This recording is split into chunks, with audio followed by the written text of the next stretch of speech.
नमस्कार। आज हम बात करेंगे ट्यूबरकुलोसिस और इनफर्टिलिटी के बारे में। कैसे ये टीबी की बीमारी बांझपन से संबंधित है, इसको कैसे पकड़ में लाया जा सकता है, क्या इसका इलाज है।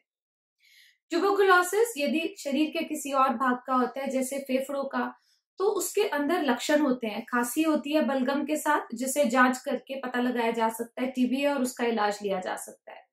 पर यदि ट्यूबरकुलोसिस गर्भाशय का हो, नलों का हो, तो उसके अंदर आमतौर पे कोई लक्षण नहीं होता, या कभी कभार ऐसा होता है कि ट्यूब बंद होती है या माहवारी के बहाव में चेंजेस आते हैं, पर ये बहुत रेयर फाइंडिंग है। ज्यादातर केसेस में ट्यूबरकुलोसिस में कोई लक्षण नहीं होता है। तो हम कैसे जांच सकते हैं कि ट्यूबरकुलोसिस ये बीमारी है या नहीं। हमारे देश में ट्यूबरकुलोसिस बहुत कॉमन है, पर इसका ये मतलब बिल्कुल नहीं है कि जिस भी महिला को प्रेगनेंसी होने में दिक्कत हो रही है वो सब ट्यूबरकुलोसिस का इलाज ले ले। ऐसे करने से ट्यूबरकुलोसिस की दवाइयों के अगेंस्ट रेजिस्टेंस बढ़ता है और आगे चल के मल्टी ड्रग रेजिस्टेंस ट्यूबरकुलोसिस होने की संभावना होती है। तो जब तक हम ये पूर्णतः डिसाइड नहीं कर लेते हैं कि ट्यूबरकुलोसिस है या नहीं है, टीबी का इलाज नहीं लेना चाहिए। टीबी का इलाज लेने से पहले आपके डॉक्टर आपकी कुछ जांचें करेंगे, आपके लक्षणों को देखेंगे। लक्षण बड़े नॉन स्पेसिफिक होते हैं, जैसे हल्का शाम को बुखार आना, भूख बराबर ना लगना, वजन कम होना या थकान रहना। ये कुछ जनरल सिम्टम्स हैं ट्यूबरकुलोसिस के।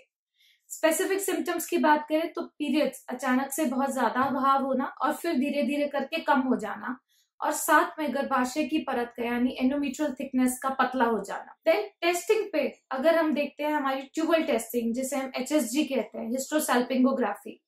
इसमें यदि ट्यूब बंद है, ट्यूब के अंदर पानी है जिसे हाइड्रोसैल्पिंग्स कहते हैं, या फिर ट्यूब अगर खुली भी है तो बहुत फ्लेक्सिबल नहीं है, बहुत फर्म और रिजिड सी ट्यूब्स हमें दिखाई देती है, एकदम सीधी नली की तरह, तो उसमें भी टीबी होने का शक होता है।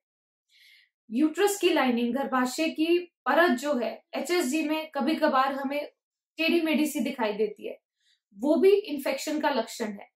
पर ये दोनों इन्फेक्शन के लक्षण है, ट्यूब्स और जो यूट्रस की फाइंडिंग्स है। ये टीबी है या नहीं है, ये टेस्टिंग पे पता चलता है। किस तरह की टेस्टिंग हम कर सकते हैं। टेस्टिंग के लिए एक टुकड़े की जांच ली जाती है। ये टुकड़े की जांच हिस्ट्रोस्कोपी या लैप्रोस्कोपी द्वारा ली जाती है। हिस्ट्रोस्कोपी यानी इंस्ट्रूमेंट से, एक टेलीस्कोप से गर्भाशय के अंदर की परत को देखना, उसके आकार प्रकार को देखना और साथ ही टुकड़े की जांच लेना, जिसे हम जीन एक्सपर्ट और हिस्टोपैथोलॉजी के लिए भेजते हैं। इन दोनों में से यदि किसी पे ट्यूबरकुलोसिस पॉजिटिव आता है तो ये सारी चीजों के मिले जुले हिसाब से ट्यूबरकुलोसिस का इलाज दिया जाता है। दूसरा, लैप्रोस्कोपी। यदि पेट पे दूरबीन की जांच की जाती है, ट्यूब्स पे अगर ट्यूबरकल सफेद कलर के धब्बे दिखाई देते हैं, या शरीर के किसी और अंग पे, आंतों पे, बच्चादानी पे, गर्भाशय पे यदि ये ट्यूबरकल्स दिखाई देते हैं तो इनकी बायोप्सी की जाती है, और इसे भी अगेन कल्चर, जो बैकटेक टेस्ट होता है ट्यूबरकुलोसिस का, उसके लिए और हिस्टोपैथोलॉजी के लिए भेजा जाता है। यदि ये सारी चीजें नेगेटिव होती है तो कुछ और ब्लड टेस्ट है जो कभी कभार हम प्रयोग में लाते हैं, जिसे मॉन्टुक्स टेस्ट कहते हैं, क्वांटिफेरॉन गोल्ड कहते हैं। बट इन सब की अपने आप में बहुत ज्यादा ट्यूबरकुलोसिस पिक करने की स्पेसिफिसिटी नहीं है, यानी सिर्फ इनके पॉजिटिव होने पे इलाज देना हम उचित नहीं समझते हैं।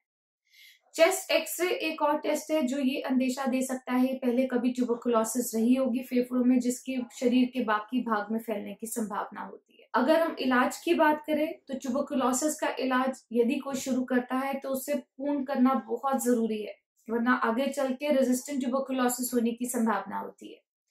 6 महीने का इलाज दिया जाता है। 2 महीने के लिए 4 दवाइयां दी जाती हैं और अगले 4 महीने के लिए 2 या 3 दवाइयां दी जाती हैं। कोई भी महिला ट्यूबरकुलोसिस के इलाज पे 2 महीना होने के पश्चात प्रेगनेंसी के लिए प्लान कर सकती है। तो ये बात बिल्कुल सही नहीं है। यदि प्रेगनेंसी नहीं आ रही है तो ट्यूबरकुलोसिस है ही और टीबी की दवाई लेना अनिवार्य है। प्रॉपर टेस्टिंग और इवैल्यूएशन के बाद ही ट्यूबरकुलोसिस का ट्रीटमेंट लेना ठीक रहता है, और तभी वो एक्चुअली रिजल्ट शो करता है और प्रेगनेंसी की संभावना बढ़ाता है।